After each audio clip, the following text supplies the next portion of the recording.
if you ask somebody who didn't know anything about football and that by the end of this game, saying which one of those two teams do you think won the Super Bowl last year, everyone would be, well, obviously the Giants did. They just kicked their ass.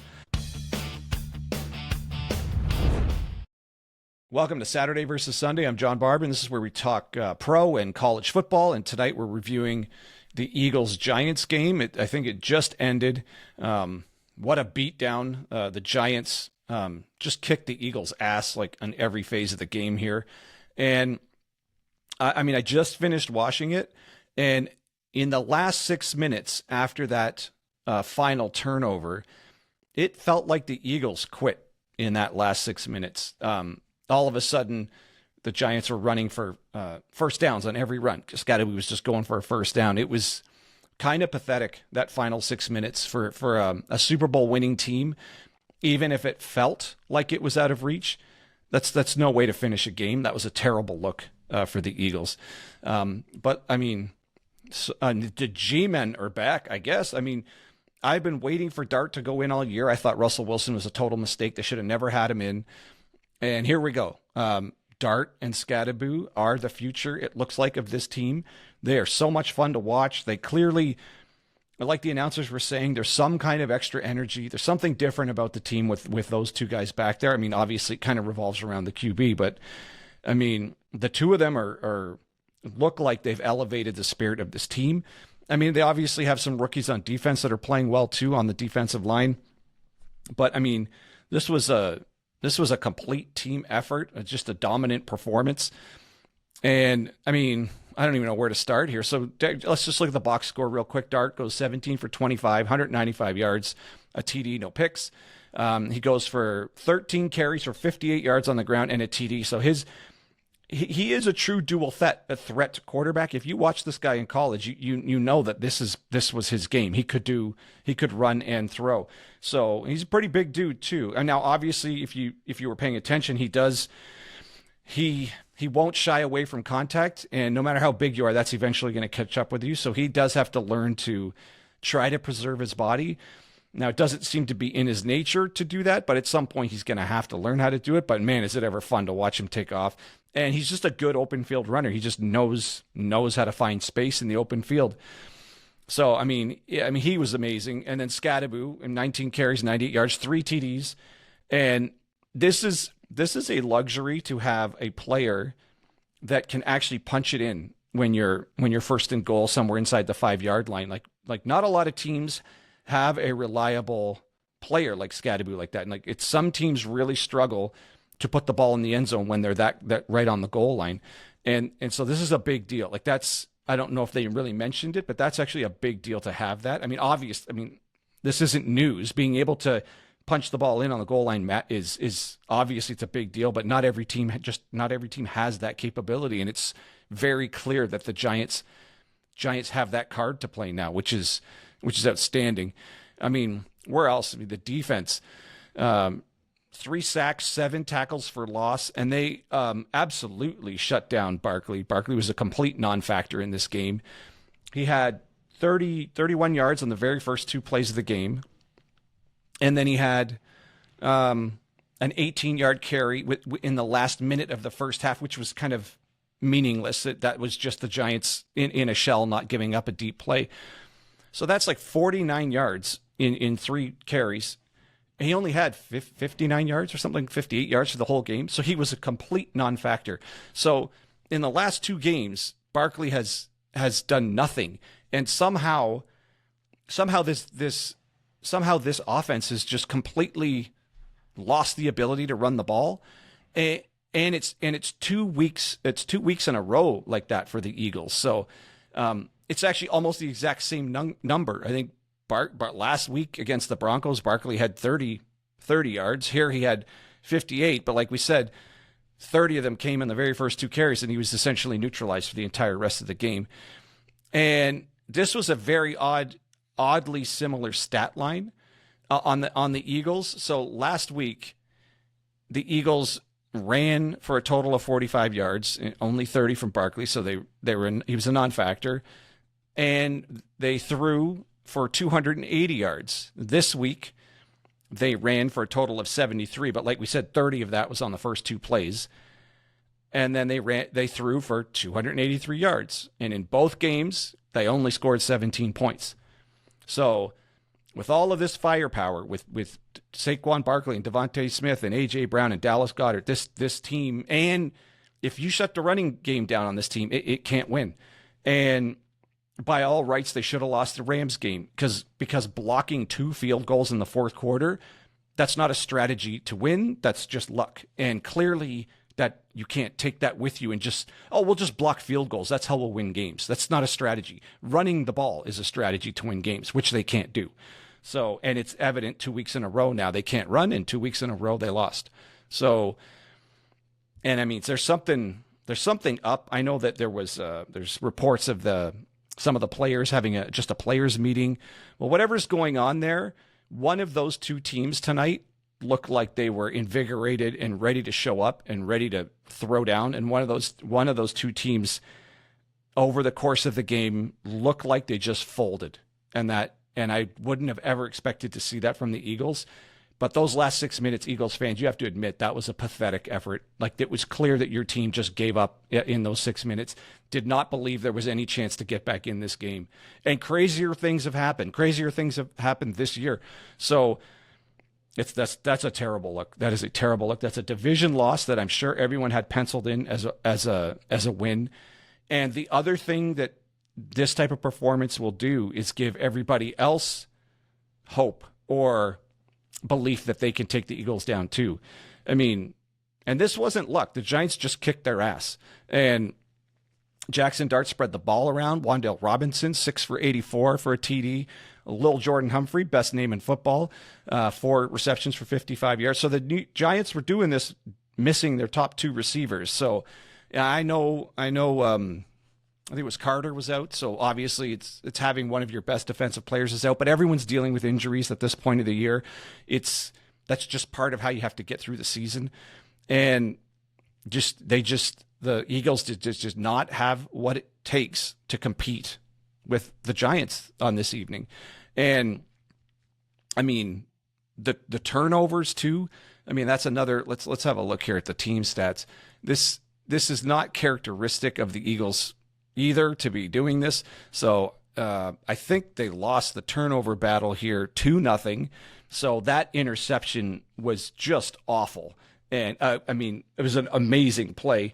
And by Flott, I think it was, who actually had a good game. And then the ball being punched out, like these are just, I mean, the interception, okay, he just got you. They blitzed and he bit on the route. But the fumble, that's just covering the ball. Like, what are you doing? Like, I know you're trying to get more yards, but more yards don't matter if you're going to fumble the ball. So this is just a beatdown. I don't know how else to say it. It was, I mean, the time of possession was even, which is weird. Like it's not like the Giants played keep away, but they came out strong and probably maybe, I mean, it surprised, I think the people watching. I don't think people thought the Giants were going to come out to a lead like that, but then the Eagles came back, and then the Eagles got to we're here in the second quarter, they get to a 17-13 lead. But then the Giants just come right back and take the momentum back. And then once they went up 20-17, that's it. They just kind of kept the momentum and just kept making the plays to keep drives alive, and then kept shutting the Eagles offense down. Like this Eagles offense has a real problem. Like 17 points is not going to get it done. And that's 2 weeks in a row with 17 points. In the third quarter, you have 2 possessions, 3 plays and 4 plays, and just both punts. And then the fourth quarter, you go punt, interception, fumble. That's pathetic. Like that is just pathetic. And while you're doing that, the Giants are still putting touchdowns on the board. So you can't stop the other team, and you can't get anywhere on your offense. So I mean, I don't know what to make of the Eagles. They're good for them for already having 4 wins, because if they continue playing like this, there's going to be a lot more losses in their future. They've got to get whatever's going on this offense sorted out. And then on the New York side of things, it just kills me that they waited as long as they did to put Jaxson Dart in. Now, last week's game was a bit unfortunate. They had a lot of turnovers. Otherwise, they could have potentially even won that game. So they're 2-4, and it sucks because, I mean, the 0-3 start was. I just don't know why teams do this. They put the old guy in and leave him in just long enough to ruin the team's chances of the playoffs. Then they put the kid in, and now the kid looks great. There's no way. Even the 2 plays Russell Wilson was in, it was like, oh, people didn't even want to see that. I guess he got like a pass tipped and maybe a handoff and a pass tipped, and it just looked like, oh God, get this guy out of here. We just never want to see this again. So, I mean, I would rather see Jameis Winston or anybody else backing up Dart and just never see Russell Wilson on the field ever again. So, I mean, things are looking up. I'm super curious to see what this offense would look like with Neighbors, but that sucks that we're not going to see it until next year. So, well, I mean, maybe when Slayton comes back, there'll at least be one more experienced receiver here, but there seems to be a connection Dart was building with Robinson and Humphrey. So, I don't know. Even a couple of those out routes with Hyatt looked pretty good. And if he wasn't held in the end zone, Hyatt might have, the defender was holding his arm down. Hyatt could have very well caught a touchdown pass there if he had at least had both arms available. So, he seems to have some kind of connection, at least with the receivers that are out there.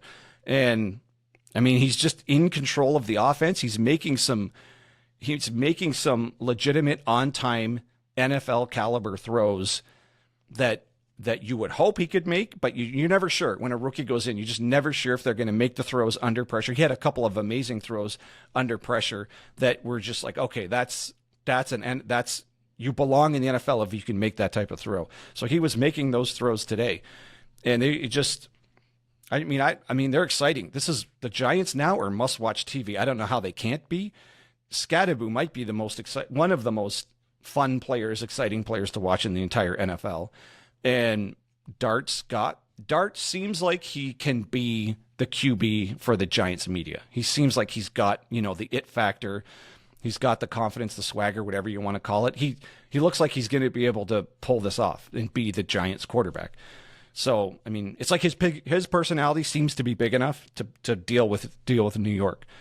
So, I mean, just a great all-around win. And it was, I know Giants fans probably thought, oh, we're going to sabotage this. Something's going to go wrong. We're going to fumble the ball. Something's going to go wrong.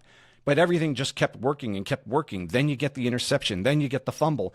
And it was just, then you just completely broke Philadelphia's will.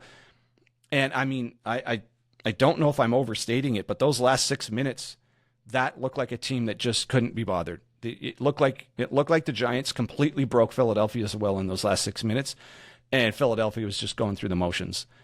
And to be in victory formation with 2 full minutes left, it's kind of, I mean, that's the sign of getting your ass handed to you. And the Giants completely handed the Eagles their ass. And if the Eagles offense keeps doing this, this won't be the last time they get beat up this badly. So problems, let's say there's problems with the Eagles. I would say arrows right now pointing down, because that's 2 weeks in a row you put up the almost identical offensive numbers and stalled out at 17 points and did virtually nothing in the second half here. And your team got worse over the game, not better. Whereas the Giants kept getting stronger and stronger and stronger and then just overwhelmed the Eagles in the second half of this game. Championship teams don't get weaker in the second half of games. They get better. And right now on that field, if you ask somebody who didn't know anything about football and that by the end of this game, saying which one of those 2 teams do you think won the Super Bowl last year, everyone would be, well, obviously the Giants did. They just kicked their ass. So, and I know it's just one game, but arrows looking up, pointing up for sure for the Giants with Dart and Skattebo, as long as Dart can just keep himself healthy. I know the entire Giants fan base must have been holding their breath when he went into the tent there. So good that he was okay. And him and Skattebo make a hell of a backfield to build, like a nucleus to build the team around. And the defensive line looked pretty good. I mean, it's like they have pieces. Like the Giants have some pieces here. Like all of a sudden, you're like, okay, this offense has got something to it, even without its best receiver. Still put up 34 points. It's a lot of points without your best receiver. And that defensive line, like maybe there is a resurgence in Kayvon Thibodeaux. He looked great tonight, so maybe there's something to be said for just the excitement of the team and Carter being there. I'll tell you one thing: Abdul Carter and Brian Burns, when they're rushing side by side and do the twist or a stunt, that works. That works kind of a lot. It was working tonight. I think they got at least 2 sacks off that twist. So there's definitely things this defensive line is going to be able to do with these pieces here. And it looks like if it keeps developing and Carter keeps getting better, and this kind of resurgence of Thibodeaux, this defensive line looks like it's really good and could probably get better. So, I mean, good for the Giants, and this is bad news for the Eagles. It's 2 weeks in a row. The Eagles, their offense is just not there, and there's something wrong with this team. Anyways, well, that's all I got. I just want to get some quick thoughts out. I know there must be lots more commentary on this game. I just want to get right after the game, just the quick feelings out here. Let me know what else. Let me know if I missed something or if there was something else worth talking about in the comments. And if you're still with me, I super appreciate you checking out the channel. I know it's super tiny. We just started it last year. So if you want to support what we got going on here, a like and a subscribe would go a long way to help us growing the channel, and we super appreciate it. All right, so that's your Saturday versus Sunday podcast.